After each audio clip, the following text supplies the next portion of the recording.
Good morning, Bitcoiners. Welcome to the channel Bitcoin for Mere Mortals, where we're gonna talk about Bitcoin, cryptocurrencies, technology, and the future. Bitcoin for Mere Mortals is also a book available at Amazon. And here we don't give financial advice, and you should never believe a YouTuber like me, but don't believe a banker either, and don't believe a politician either. Just make your own research, do your homework, and don't let anybody fool you. Okay, today the markets are painting in green. Seems to be, it could be a good day because we will see, but obviously still early in the US. So, but it seems like today is gonna be a good day. Bitcoin is more or less stable. Has recovered slightly from yesterday, and so have the main ones here. Solana is the 2.4% up, Cardano 3.2, Luna 2.6 up, Polkadot is 6.25. That's good. It's good for Polkadot. Polkadot is very cheap at the moment. I'm pretty sure it's 100% away from the all-time high. This is a good deal right now. Avalanche is 5.5, near the all-time high, almost. And then you got Polygon. Polygon is kind of flat today. Crypto.com is 3.8, and Algorand 3.5 up. Chainlink, which I like, is 6.7%. That's good. It's doing well. Doing rather well, and Atom is doing well as well. Atom is as a classic. It's been around for years, and it's refused to die, and it's doing very well because it's not far from the all-time high. It's only 25% away from it.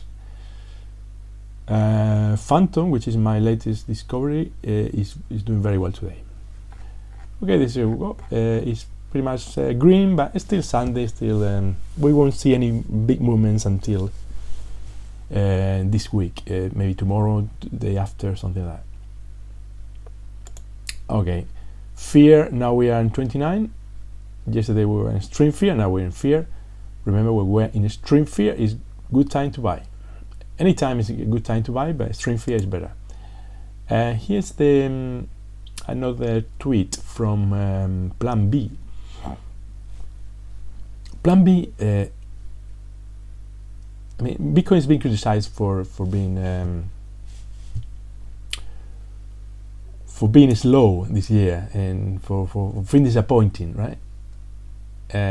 Bitcoin has appreciated by 60%. Compare that to all the other assets, all the other big, stores of value, which are real estate, stocks, bonds, and gold. It has beaten all of them.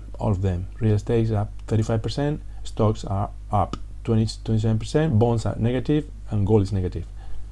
So it's grown more than double than stocks, for example, and almost double as real estate. So it's very good.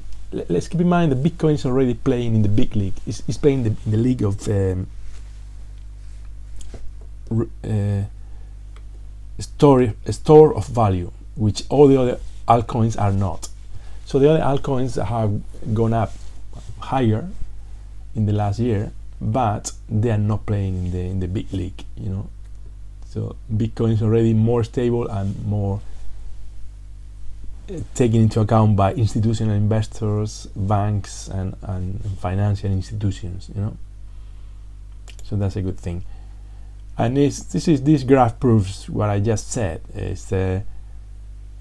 see, this graph is showing the lowest price every single year from 2012. So pretty much you could call this the floor.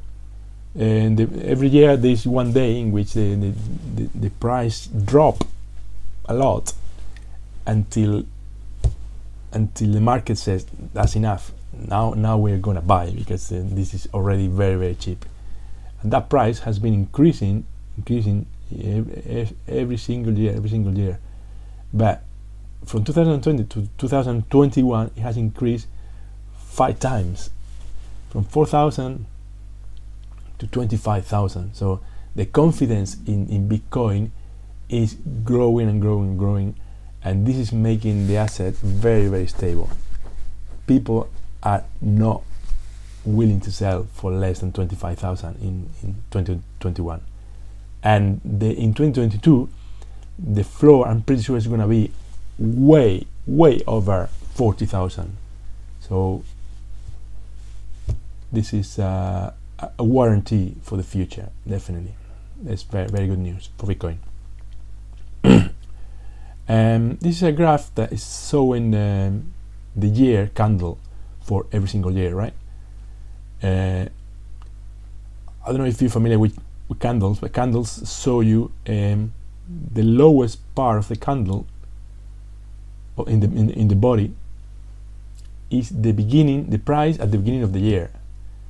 The highest part is the price at the end of the year, and the tick here of the wick, can't remember how it's called, the wick, it's just the all-time high, but it's not the price at the beginning or the end. So this is the beginning, this is the end, and it's green when the price at the end of the year is higher than at the beginning, and it's red when it's the other way around. So far we only have two red years, and the rest have been green. But what I wanted to show you is the pattern that is following. Usually after 2 green years there is a huge run. This is a bull market of 2013, and then you got 2 days of green, and then you have a huge run. But then the pattern is broken now. After 2 green years, 2021 is been okay, it's been good, but not amazing like this or this. So what does it mean? This could mean that we are entering a different cycle. Instead of having cycles of up and down, because remember, after a good year you get a bad year. After a good year you get a red. After green you got red. But only when the green is really massive like this. But this green this year has been relatively small. So that means that Bitcoin is becoming more stable, and from now on it's not going to be any more cycles of up and down every 4 years. So, it seems like we are entering a super cycle in which every year will be green from now on, even though it will be smaller. It will be like this size or this size, but not this size. This is very good for the markets. It brings stability. Although I personally like volatility, but institutions and most people don't like volatility. So my take on this is that we are gonna go green from now on. We will never see a red year again. We'll see. And here we go, my friend Bukele from El Salvador, saying that 2 more countries will make Bitcoin legal tender in 2022, and also another prediction he's making is that Bitcoin will be 100,000 in 2022, $100,000. Well, I think he's gonna be wrong because it's gonna be more than 2 countries, and it's gonna be more than 100,000, like I said yesterday. We'll see. Let's see who is right. And this is another statistic of prices. This is why it's very good to zoom out and see the big picture. No? You might be looking at 2021 and thinking, oh, it went to excuse me.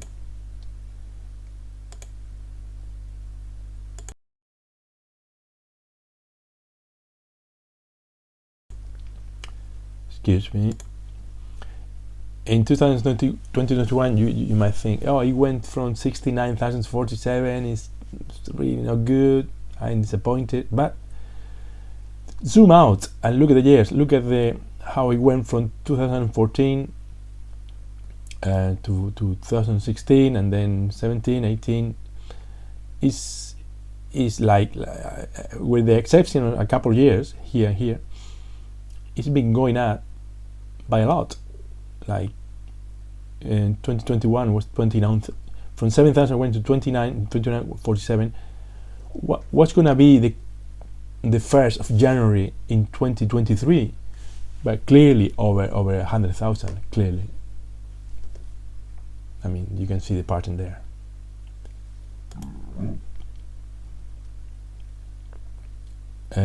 Here's how to compare the euro with Bitcoin. Euro is 20 years old, and it has dropped 40% in value since the beginning. Bitcoin is only 13 years old, and it has increased in value 5 million%. Bitcoin is accepted as a currency in more than 100 countries. The euro is only accepted in 20 countries. So the competition between Bitcoin and the euro is clear who is the winner. And this is why Bitcoin is going to go up forever and to the infinite, because and